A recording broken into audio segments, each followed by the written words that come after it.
Hello बच्चों आज हम लोग class 9 civics chapter 1 what is democracy and why democracy के topic one person one vote and one value को पढ़ने वाले हैं। देखो पिछले दो पार्ट में हमने ये कवर अप कर लिए डेमोक्रेसी के दो फीचर्स, जिसमें हमने पहले फीचर में देखा था कि जो डिसीजन मेकिंग पावर रहनी चाहिए वो उन लोगों के पास रहनी चाहिए जिनको लोगों ने इलेक्ट किया है। दूसरे फीचर में हमने क्या देखा था, दूसरे फीचर में हमने ये देखा था कि एक फ्री और फेयर इलेक्शन कैसा होना चाहिए। अब यहाँ पे हम देखने वाले कि one person one vote and one value का जो आइडिया है, ठीक है, ये जो आइडियोलॉजी है ये क्या कहती है, ठीक है, और ये डेमोक्रेसी में क्यों जरूरी है। तो पहले यहाँ पे हम देखो तीन कंट्री की स्टोरीज को डिस्कस करेंगे एंड देन फिर उससे जो कंक्लूजन आएगा फिर उससे हम डेमोक्रेसी के थर्ड फीचर पे आएंगे। तो देखो सबसे पहले हम यहाँ पे देखने वाले हैं सऊदी अरेबिया की स्टोरी। तो देखो until 2015 in Saudi Arabia women did not have right to vote.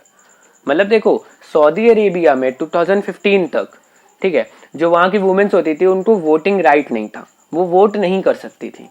अब देखो अब आपने देखा है, ठीक है, कि जनरली डेमोक्रेसी में क्या होता है कि सभी को वोटिंग राइट होता है irrespective of their status, irrespective of their caste, culture, ठीक है, जेंडर, ठीक है। लेकिन यहाँ पे कैसा था कि यहाँ पे वुमेन को राइट नहीं था और सऊदी अरेबिया वाले बोलते थे कि हम डेमोक्रेटिक है। क्या रियल में वो डेमोक्रेटिक थे? नहीं, क्योंकि भाई वुमेन भी तो हमारे ही क्या कहते हैं सोसाइटी की है ना, ऐसा थोड़ी ना कि वो कहीं और अलग से आ रही है कि जो उनको आप वोटिंग राइट नहीं दे रहे। इसी तरह एस्टोनिया का देखें हम तो एस्टोनिया एक रशिया के पास कंट्री। अब इसमें बेसिकली क्या केस था, in Estonia people belonging to Russian minority to get the right to vote have to face many difficulties. ठीक है, अब देखो एस्टोनिया में क्या था कि वहां के जो वहां पे रशियन माइनॉरिटी थी, रशियन माइनॉरिटी मतलब ऐसे लोग जो बेसिकली जिनके एंसेस्टर रशिया से बिलोंग करते थे, ठीक है, लेकिन अब वो एस्टोनिया में रह रहे थे बहुत साल से, ठीक है। तो रशियन माइनॉरिटी और माइनॉरिटी में थे, वो ऐसा नहीं था कि बहुत ज्यादा थे, बहुत कम थे। तो जो रशियन माइनॉरिटी थे जो एस्टोनिया में रहते थे उनको क्या करना पड़ता था, बहुत ज्यादा डिफिकल्टीज फेस करनी पड़ती थी अपने वोटिंग राइट्स को पाने के लिए। मतलब उनको उनके वोटिंग राइट ईजिली नहीं मिलते थे। अब भाई रह तो वो यहीं पर है, सिटीजनशिप उनकी यहीं की है, तो ऐसा उनके साथ होना चाहिए? नहीं होना चाहिए। इसी तरह यहाँ पे अब हम जो थर्ड एग्जांपल है वो देखने वाले फिजी कंट्री का। अब फिजी कंट्री में क्या था, तो in Fiji the vote of an indigenous Fiji has more value than that of an Indian Fijian. ठीक है, मतलब फिजी में क्या था कि एक इंडिजिनस फिजी की जो वोट वैल्यू थी वो इंडियन फिजियन से ज्यादा थी। अब इंडिजिनस फिजी का मतलब क्या है, तो देखो ऐसे लोग जिनके एंसेस्टर पूरी मतलब पूरी जनरेशन की स्टार्टिंग ही कहाँ हुई हो, फिजी में हुई हो, ठीक है, फिजी से ही उनकी जनरेशन की उनके एंसेस्टर की स्टार्टिंग हुई, सब एंसेस्टर उनकी फिजी के रहने वाले हो, ठीक है। मतलब वो बाय बोल सकते हो आप, जैसे एक पेड़ होता है ना कि एक पेड़ क्या कहते हैं, एक जमीन होती है पर्टिकुलर, वहीं से उसकी बॉर्न होती है, वहीं से उसकी रूट्स निकलती है, वहीं से उसकी क्या कहते हैं ग्रोथ स्टार्ट होती है, ठीक है। तो वैसी जो उनके एंसेस्टर की ग्रोथ है या उनकी जो जनरेशन आई है, ठीक है, उनकी जो बोल सकते हो आप जो मातृभूमि है वो कौन सी होनी चाहिए, फिजी होनी चाहिए। तो ये इंडिजिनस फिजी होते हैं, ठीक है।